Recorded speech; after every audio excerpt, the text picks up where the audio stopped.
सबसे पहले मैं आयोजन समिति को बहुत बहुत बधाई देना चाहता हूं, जिन्होंने ये बंद आयोजन को पुनः प्रारंभ किया। इस आयोजन का अपने आप में बहुत महत्व है। जो भी खिलाड़ी आगे निकलते हैं, कहीं ना कहीं वह नीचे के परिवेश से ही धीरे धीरे बढ़ते हुए आगे निकलते हैं। चाहे वह रणजी ट्रॉफी हो, चाहे वो टेस्ट मैच, चाहे T20, कोई भी हो, वह खिलाड़ी नीचे से ही जब अपनी प्रतिभा का प्रदर्शन करता है तभी आगे बढ़ता है। और अब तो आप देखें, भारतीय टीम तक में ग्रामीण परिवेश से निकले हुए खिलाड़ी आने लग गए हैं। वो जो पहले की स्थितियां थीं कि बम्बई, दिल्ली या चेन्नई, कुछ 3-4 महानगरों का ही उसमें आधिपत्य रहेगा, अब ऐसी स्थितियां नहीं हैं।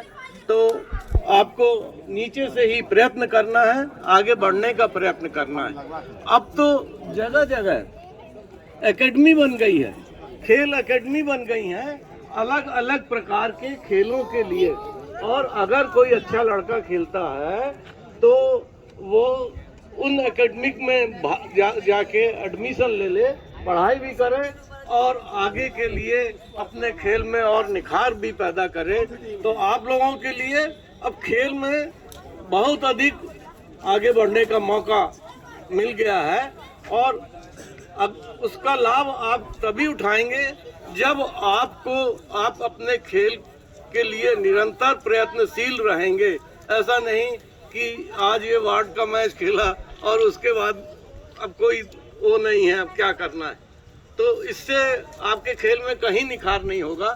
और अक्सर ही ये देखने को मिलता है कि एक छोटा सा ऑब्जेक्ट, एक छोटा सा उद्देश्य हम लेके चलते हैं और उस छोटे को उद्देश्य को हम पूर्ण कर लेते हैं तो अपने आप में संतुष्ट हो जाते हैं कि हमने बहुत कुछ पा लिया।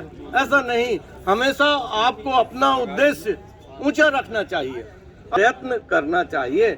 अगर आप अपना उद्देश्य ही ऊंचा नहीं रखेंगे तो किस प्रकार से आप आगे बढ़ेंगे।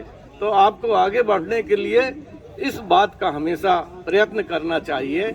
और यहाँ अभी CDS विपिन रावत की श्रद्धांजलि का भी कार्यक्रम इन्होंने आयोजित किया है। उनके संबंधों में मैं बताना चाहता हूँ, मैं कहीं ना कहीं उनसे जुड़ा हुआ था क्योंकि उनकी ससुराल भी शहडोल में और मेरी ससुराल भी शहडोल में, और उसके परिणाम स्वरूप मेरी तो शादी 74 में हो गई थी, उनकी शादी 86 में हुई। तो काफ़ी वो जो उनकी पत्नी थी वो मतलब बिटिया ही बोलते थे, बिटिया रानी उनको, क्योंकि काफ़ी अंतर था तो छोटे से देखा था। तो बहुत दुखद घटना है, पर ये घटना हमें इस बात का संकेत देती है कि अगर हम निरंतर प्रयत्नशील रहें, मैं उसी बात को जोड़ने का प्रयत्न करूँगा कि जब उनकी शादी हुई थी तो एक मेजर के रूप में थे वो, और आर्मी में करीबन 5-7 साल पहले ही उन्होंने प्रवेश किया था। पर निरंतर प्रयत्न करते रहे और उस प्रयत्न का ही ये परिणाम था कि देश के सर्वोच्च पद पर, जिस पर अब और अन्य कोई अभी तक नहीं पहुंचा, तीनों आदमियों के मुखिया के रूप में, और उन्होंने उस दायित्व को बड़े अच्छे ढंग से निभाया। दायित्व मिलना भर महत्वपूर्ण नहीं है, आपका टीम में चयन हो गया है ये महत्वपूर्ण नहीं है, चीज आप अच्छे खेल का प्रदर्शन करें ये सबसे महत्वपूर्ण है। और उन्होंने अपने जो CDS का दायित्व था उसको कहीं ना कहीं बखूबी निभाया और सारे विश्व में भारतीय सेना की धाक पहुंचा दी। कहीं भी सर्जिकल स्ट्राइक, भारतीय सेना तो पहले पीछे हटने में माहिर थे कि जमीन जीतो और छोड़ दो, पीछे हट जाओ, कोई बात नहीं, पर उन्होंने सर्जिकल स्ट्राइक की और घुस के चाहे